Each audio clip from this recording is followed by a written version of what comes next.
Hello and welcome to Changemakers with me, Michael Hayman.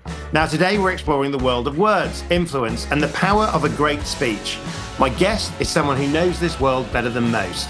Jeff Nussbaum is a communications expert, author, and also my colleague at Bully Pulpit International. He has worked at the highest levels of government, serving as a senior speechwriter and special assistant to President Joe Biden, and advising leaders including the former Vice President Al Gore and the Senate Democratic leader Tom Daschle. His book, Undelivered, the never-heard speeches that would have rewritten history, explores the speeches that never made it to the podium at pivotal moments in history.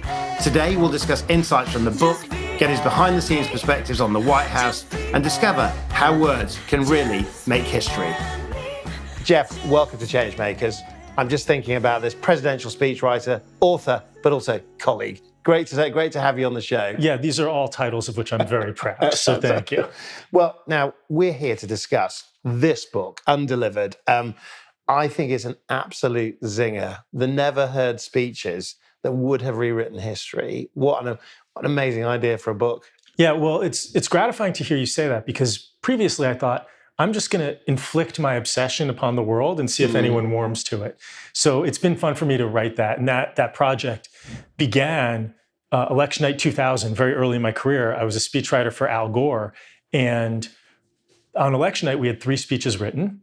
For those who remember their deep history, none was given. And I was left holding these 3 speeches. And it set me thinking, where are the other moments in world history, not just political history, where 2 outcomes were so possible that the world chose a path and left a draft of this alternate outcome on the floor. I mean, it's just, we'll get into that. But of course, we're here in a venue that is, I suppose, very important to the American political tradition that, you've devoted much of your career to. We're at Benjamin Franklin House, where here is the great man himself. He said of this bus, he said, it makes me look not the least bit humble. And of course, I suppose we know his grand story, but he was an entrepreneur, an inventor, an Enlightenment writer, an inspirer. I mean, quite I think, an appropriate metaphor for a lot of the characters you meet in your book. Oh, absolutely. And a master of the soundbite with his almanac writing as well. So, and a charmer.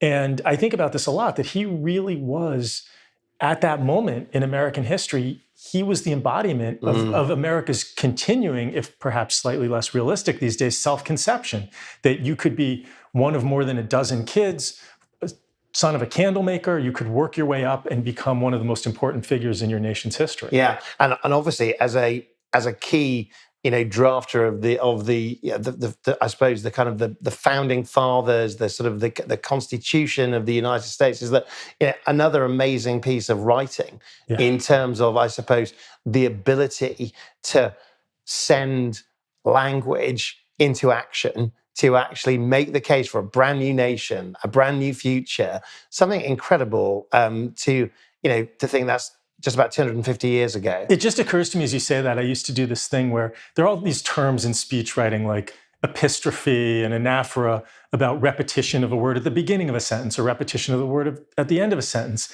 And I always use the example of the Declaration of Independence, which has a series of statements about the king. He has done this. He has done that. And I compare it to Barack Obama, who did the opposite, whereas he'd make a statement, yes, we can. Make a statement, yes, we can. So there is a thread that runs from Ben Franklin's rhetoric all the way through some of our contemporary political rhetoric. Yeah, no, I mean, let's turn to the book. I mean, I've got to tell you, I mean, I can't think of a recent book that's affected me more, actually, in terms of thinking about these moments in history, that kind of, those counterfactual moments, the what if. And, the what ifs in this book range from the kings that might have governed and ruled in Britain, through to presidents that may have unleashed war, through to generals that may have been defeated. I mean, it's an incredible cast of characters, and each in their own way is a very personally told story.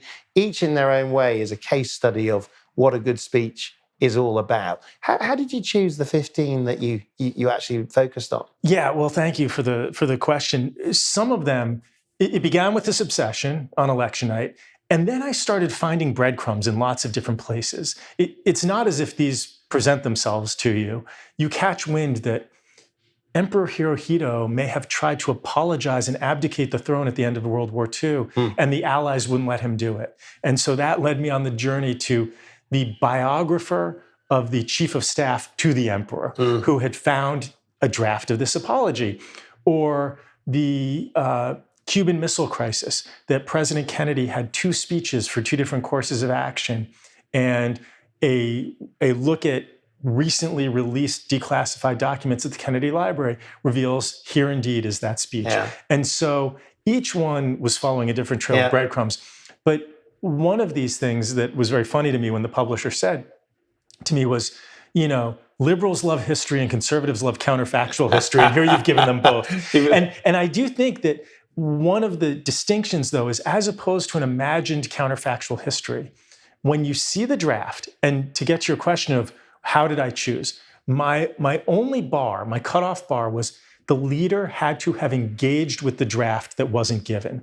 So there are lots of examples in history where someone prepared a draft as an eventuality. There's a very famous one that President Nixon had a draft in case the astronauts died on the moon.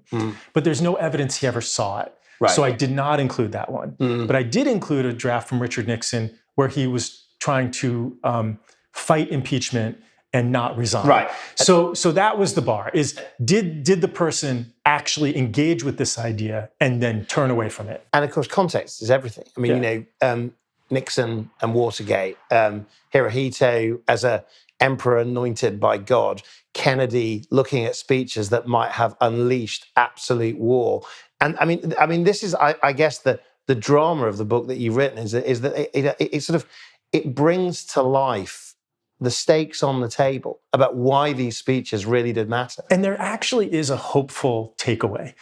Initially, people would ask me, what's the through line? Because as you say, they fall into several categories. There's issues of war and peace, there's elections, there's even when the wrong winner was called at the American Academy Awards, and so the director never got to give his speech. But what links them together?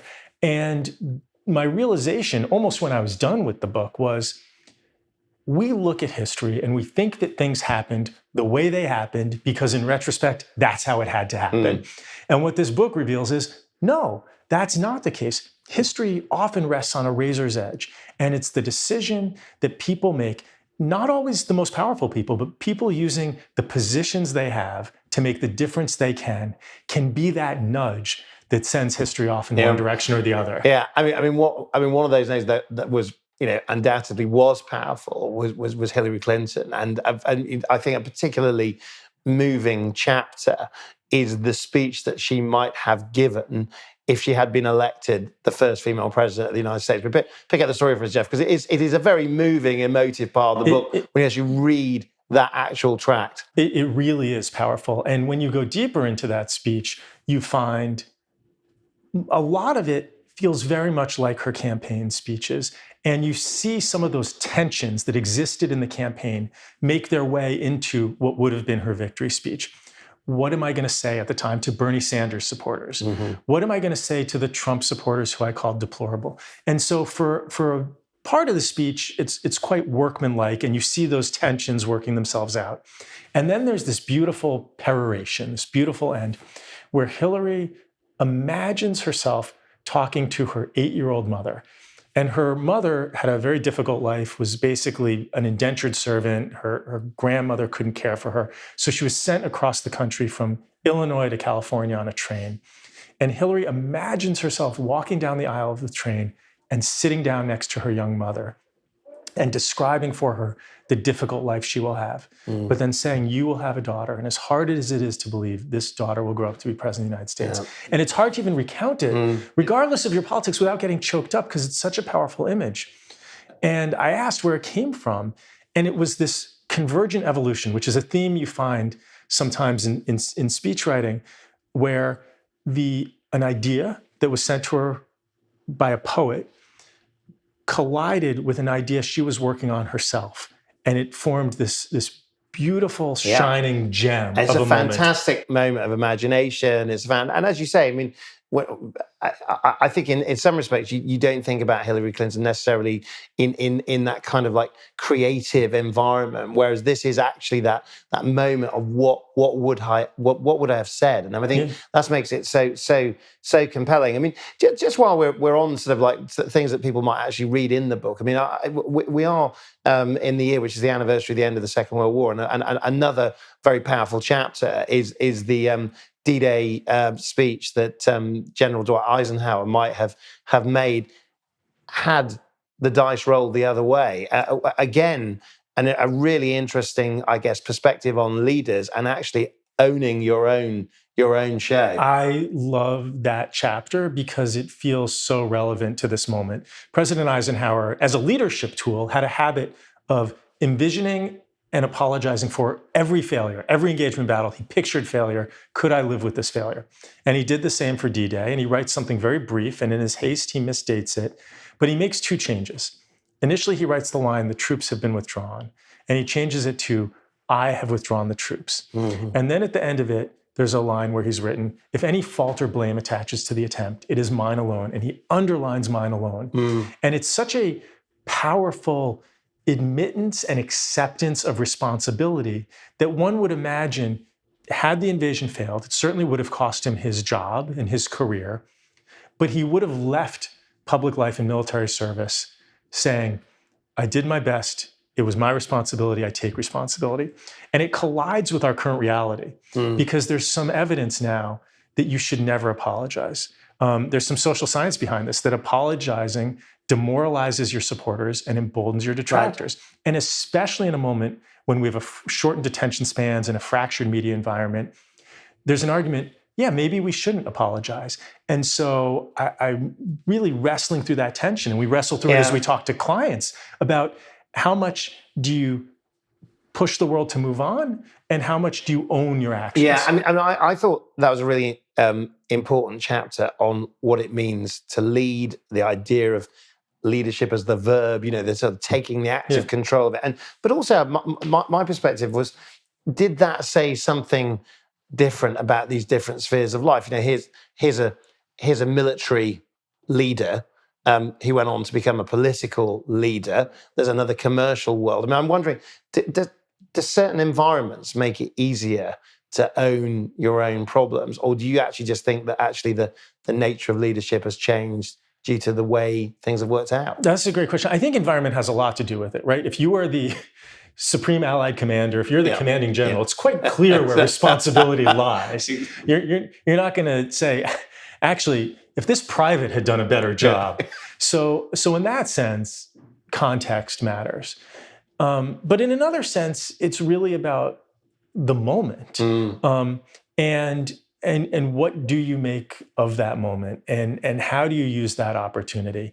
And one of the things I think we're seeing today is that leaders, even though there is less impetus to apologize, are actually starting to kind of own their leadership a little more. Yeah. They're starting to behave as more muscular leaders, in part because in politics and in part because in the business world, they see the Trumps, the Musks, the Zuckerbergs, unapologetically being the leaders they want to be. Another thing I really liked about the book was that it has a lot of you in it.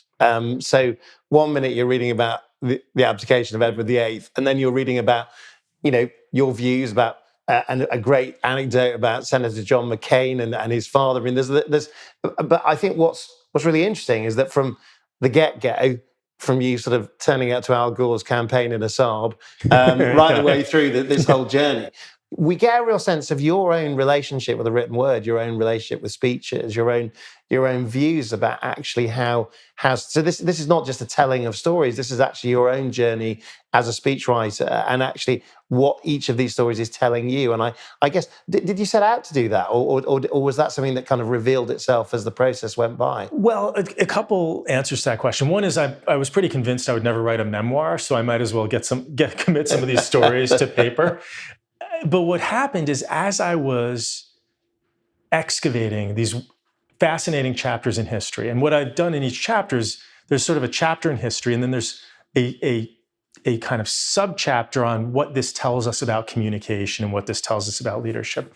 And as I was doing that, for each one, I thought, oh, I've experienced this. I have a story here. And so I think I could go after that. Yeah. And it seemed like initially I thought maybe I'm just trying to get 10 pounds of words into a 5-pound sack here, because to say there's a historical speech, there's a lesson about speechwriting, and then there's an anecdote, it might be too much. But as I was showing people drafts, they sort of enjoyed the personal part. And I enjoyed that too. Well, and I think partly because, you've operated at a level, working in the White House, working directly with the president, where actually that context really is relevant, right? Let's talk a little bit about the White House experience. Yeah. It must be the most fascinating experience to have operated as a special assistant in the White House, writing speeches that actually you then go and see the most powerful elected leader in the world deliver.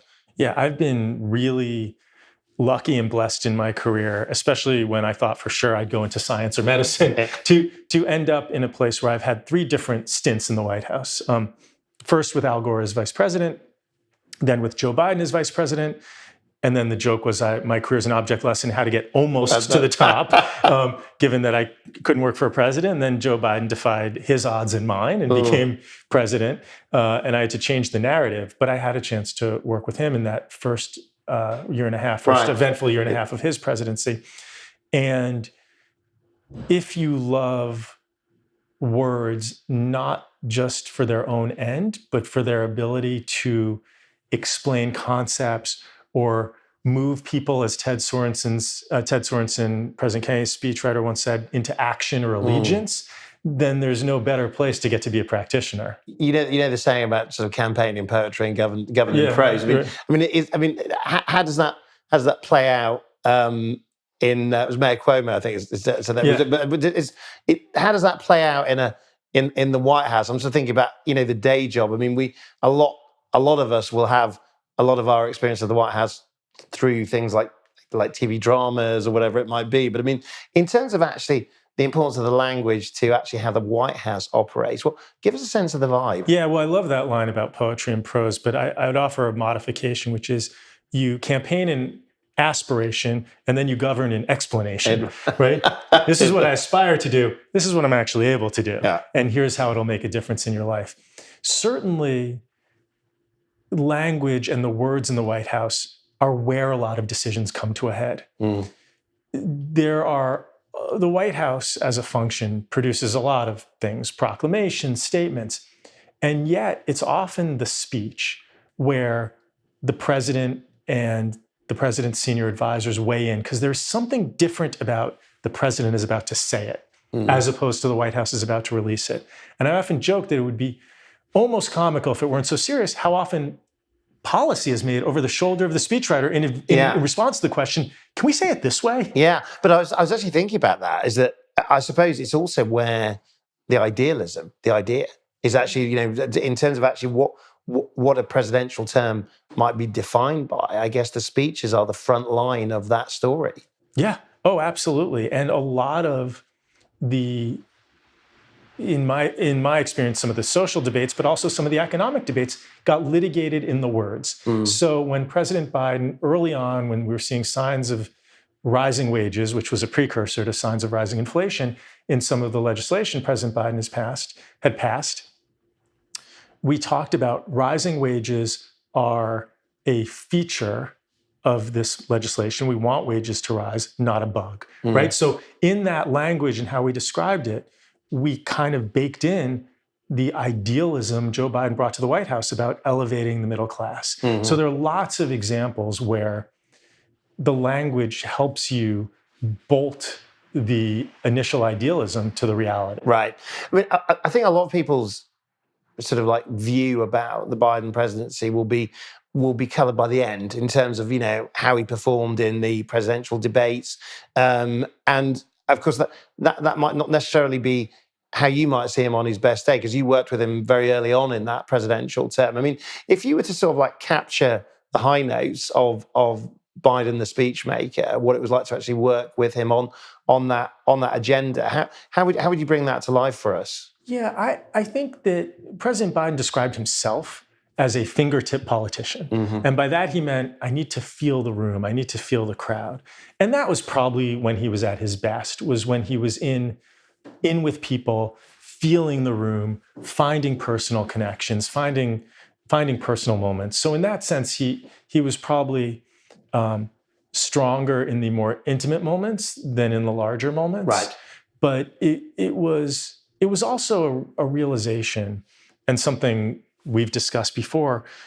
We ask our leaders to be good at so much. They have to be policy experts. They have to be compelling speakers. They have to, in the United States, at the very least, be prolific fundraisers. They have to do lots of things well.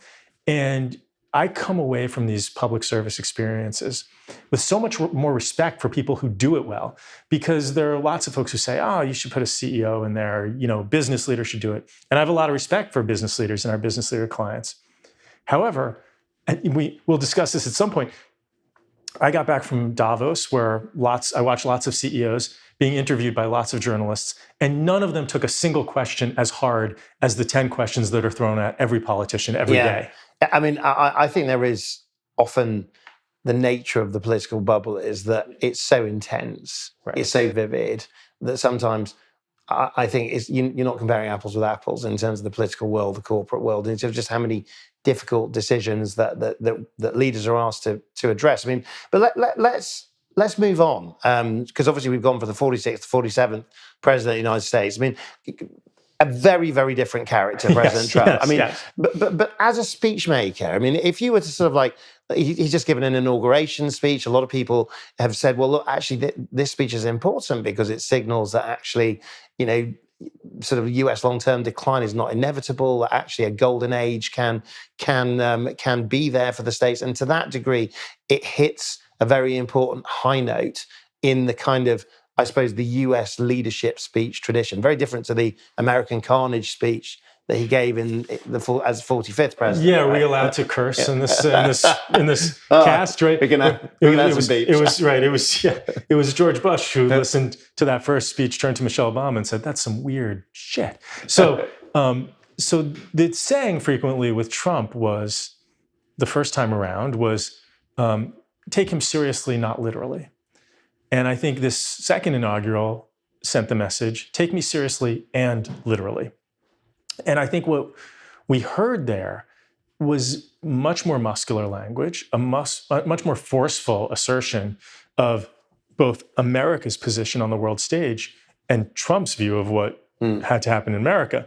And I'll leave my political prognosticating and political judgments aside, but as a rhetorical matter, he does something that's very effective, which is nobody misunderstands him. Donald Trump speaks at a 5th grade level, which if you're an American, you're like 10 or 11 years old, right? Or 8 years old. No one misunderstands him. And when Democrats talk, they speak at a level, above 9th or 10th grade, so 14 or 15 years old. And the average American reads at an 8th grade level. So at the very base level, when he speaks, nobody misunderstands him. And there is a well-trodden view that simplicity is a very difficult thing to do. I think Churchill came up with the phrase of, if I'd had more time, I'd have made it shorter. Yeah, right? That actually exactly. there is something that simplicity can often be written off as, well, that's easy, but actually that can be the hardest job of all, right? Yes, and he certainly, that is true, and simplicity is hard, and it takes hard work, and simplicity does not mean simple. There are complex issues tied up in some very simple language with President Trump, but because he makes it feel simple, it almost makes it feel both approachable and achievable, which is not something Americans have felt particularly recently, that the things their leaders set out to do are achievable. Right. Now you've been in Davos, well sort of known as a kind of a place where business elites go to debate the future. President Trump spoke on video link. A lot of pick up on that in terms of actually, as you mentioned, this is a very different response from business to the second term than it was the first term. What was the vibe on the ground in terms of, I suppose, the expectation about what's to come from the United States in this new era? Yeah, I think a lot of business leaders looked at the first Trump election as an anomaly, and you behave differently towards an anomaly than you do towards a confirmation. And the second election felt like a confirmation. Although it's important to remember that during the first Trump administration, business also was very agreeable at the beginning, and it wasn't until this Charlottesville Nazi rally that business leaders started defecting. So there is the possibility of defection. However, what business leaders seem to see here, and many of them seem to admire, and this was one of the things I observed in Davos, is business leaders are by and large alphas. And yet in the role as an executive, you're a little bit shackled. Yeah. You have to read a script for earnings. You don't want to move the market. You don't want to get ahead of your safe harbor statements. And so they see leaders like Trump and Musk and Zuckerberg speaking far more freely, being, as we talked about in the book at one point, President Grant once said, I am a verb. Leaders are verbs. Leaders are action takers. And yet these verbs, these leaders, have been in their roles, been subordinate clauses. They have to read things other people give them. And so they want to re-embrace their verbiness a little bit. Yeah. Well, I mean, and it's interesting. I mean, between the first and the second term is, of course, there are more entrepreneurs, more business leaders in the team. I mean, this is a administration that prides itself on the Elon Musk and others as being at the heart of the style of what this presidency will be all about. Yeah, they're looking right. They embrace the idea of doers. Yeah, I mean, obviously, we're speaking in the UK. We're speaking in a country that spends a lot of time on language. Whether it's kind of like its own laws or treaties. I mean, it puts a lot of stock by phrases like the special relationship, which obviously covers the sort of the historic relationship between the US and the UK. But of course, in a world where language is going to be a lot faster, a lot looser, there's going to have to be changes all around, isn't there? I suppose one is in politics, two is in business. Absolutely. I think something that was shared between the UK and the US for a long time was this understanding of nuance, that shades of meaning mattered, that specific word choice mattered. Certainly in my time in the White House, I remember litigating heavily whether we called one country our good friend or our great friend or our ongoing partner. And it became this huge, long back and forth. Historically, we've called them this. Do we have a reason for changing it now? And you think that thinking is kind of gone by the wayside.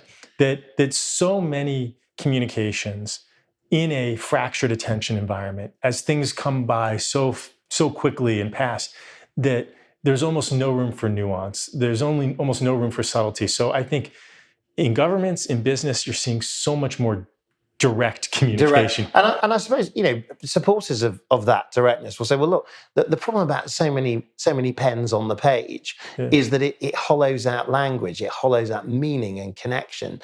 If you say it as it is, you're going to create impact and you're going to create change and you're going to create, I suppose, outcomes that you are looking for where language has a role to play. Yeah, I think there may be some truth to that, not to sound like I'm using overly therapeutic language, right? But a therapist will tell you clarity is kindness. And perhaps maybe there is some kindness in greater clarity. I will say in some of the language we've seen, there's also cruelty in that clarity as well. But to the extent that words can be not just the embodiment but the precursor to actions, there is something to be learned from our clients, and we'll talk about this with them, about how do they modulate their language to best give them the chances of achieving what they seek to achieve. Well, I mean, let's talk about it now, because you at BPI, you are working with leaders on their message. You're working on their speeches in terms of how they ultimately go out and persuade audiences. But of course, this is a very different world than the world of Al Gore and the world of the sort of long form speech. And we talked earlier about speeches as entertainment. I mean, speeches have got to do so many different things these days, right? In terms of actually their fitness for a digital age and their utility for the leaders you work with. Yeah, long gone although not that long ago gone, are the days when we'd gather around the radio and listen to the prime minister, or listen to a fireside chat from the president. And these things would be 20, 30, 40 minutes. Or listen to a 2-hour sermon, or in the US, go watch the Lincoln Douglas debates where you'd pack a picnic and it would play out over 3 hours. Those days are gone. And yet the speech serves a vital function still of getting the whole of the argument in one place, even if its utility now is, I've described it as a Jenga tower, where we're going to pull this out, and that's going to be the Instagram story. Yeah. And we're going to pull this out, and that will be the TikTok. And this will be the tweet. And this will be the line that goes into the op-ed. And this will go into the annual report. So it's put together almost with the plan to disassemble it. And when we were talking off camera, the thing that really sort of struck me was that the president that started that sort of deconstruction of the speech was possibly the president that we think of as, in a modern setting, as the most eloquent, the greatest of those, President Obama, right? Exactly. But also the first digital age president. And this was the confluence of technology and the man. So President Obama's speeches during his campaign, were the first that really chopped up into 2-minute, 3-minute, 4-minute blocks on YouTube. People could watch those. And then if they wanted to see the full speech, they could vector in. So it was really the first in which I witnessed technology allowing people to get something a little more bite-sized and then vector into the larger argument. But you had to do it by choice, right, and you had to seek it out. But prior to that, speeches were consumed as a whole. Yeah. I mean, and I think we've seen exactly that trend here. The sort of people just don't have the attention, or indeed the patience to sit through what they used to. I mean, just thinking about your day job, and I'm also thinking about the back of my mind is that saying that the only death, Trump speaking in public is something people fear the most. Yes. It's not a natural thing to actually be able to give up and give a keynote to big groups of people. I mean, in terms of the process of actually how you work with leaders, I mean, tell us about that. It must be a phenomenally interesting, almost sort of exercise in psychology, isn't it? It's wonderful. And yes, to your point about, right, people fear public speaking more than they fear death, which leads to the ironic conclusion that you would rather be in the casket than giving the eulogy, which I don't know how true that is. But yes, I sometimes think about my job having two really wonderful components to it when I'm writing speeches. The first is that I get to go to interesting people, and because the job of the speechwriter is frequently the job of the explainer, I get to say, tell me about the fascinating thing you're doing, and tell it to me like I am in 7th grade. A, because I don't know anything about it, and B, because that's who you need to communicate to. So one of the joys is explain this fascinating thing to me like I'm a child, and I get to say that in a way where they don't say, you must be an idiot. The second thing is, as you said, there is something deeply personal about speeches. And so there are times when I am interviewing a leader who I'm writing for, and at the end of it, they will inevitably joke, I feel like I should have been on a couch for that. Yeah. Or I feel like you should bill me for the therapy. Yeah. And there is a therapeutic aspect about it because there's a partnership aspect that the speech belongs to the speaker, but the only way to get that perfect, authentic speech, and authenticity is the coin of the realm, the only way to get that is for them to be open and honest, knowing that when you get to the drafting process, you can dial it back. Yeah. And then the final point I'll make in response to your question is, what is that process like? At least for me, it's the joy of interviewing really interesting people, asking probing questions, having already read every interview they do, so pushing them beyond what they normally say, recording that and transcribing that and saying, now let's work with this relatively unplowed ground as opposed to the ground that's been well trod. So I'd imagine a lot of people tuning into this episode will be the sort of people that will often be speaking in different formats and, would probably be keen to know what your top tips are in terms of actually sort of, what's the secrets, do you think, to a great speech? Well, 2, and I'll try to give the shortest answer possible because I have days and weeks-long workshops on... Especially if first answers keep it brief. Yeah, right, especially right. One is that you do need a persuasive, propulsive structure, that the bones of these things matter. And there's one school of thought that every speech has to include, at least in brief, 5 components: attention, problem, solution, visualization, call to action. You don't have much time to capture attention. Smart people walk into a room saying, I have a solution, before they've acknowledged, I understand your problem. And then visualization. It's not enough to show you can solve a problem. What does the world or your business look like once I've solved that problem? So it's a very basic, important structure. From there are millions of different linguistic techniques, but people often forget those most basic things. You need to give the audience each of those. Yeah, I mean, another something I've really liked when I've learned more about your story is like the belief in humor, because I really believe that often in a business setting, humor can be the most wonderful way of actually diffusing a situation, of actually creating that kind of environment where you can make your point more effectively. Oh, absolutely. And it can be a way to make a serious point in a way that's memorable. It can be a way to stab an opponent in the back or the front, but to do it with a smile. And if you had just done it without a smile, it would look cruel or mean. So, I mean, humor is this incredibly powerful tool. And the one thing I said is that the only rule about its use is that if you're going to wield it on others, you need to be willing to wield it on yourself as well. You need to see the humor in what you were doing. I mean, Reagan loved his jokes, didn't he? Some fantastic ones. I mean, some landed better than others, but I mean, he really did like cracking a gag. Oh, absolutely. And I argue, going back to George W. Bush, who mocked Al Gore so viciously in his convention speech, that he actually changed the things Al Gore was willing to say because he was afraid of hearing those jokes again and again. So it is a powerful tool, and there is an argument that it was the scalpel nature of Obama's jokes that ultimately goaded Donald Trump into running for president. I mean, they've got their part now. My last question is about where this all started, because it's a great story, and the fact that actually you weren't just a speechwriter; you were giving a speech. Pick up the story for us. Oh gosh, this is my high school suspension? Correct. Yes. Yes. So I thought I might be a journalist. I wrote a story for the high school newspaper.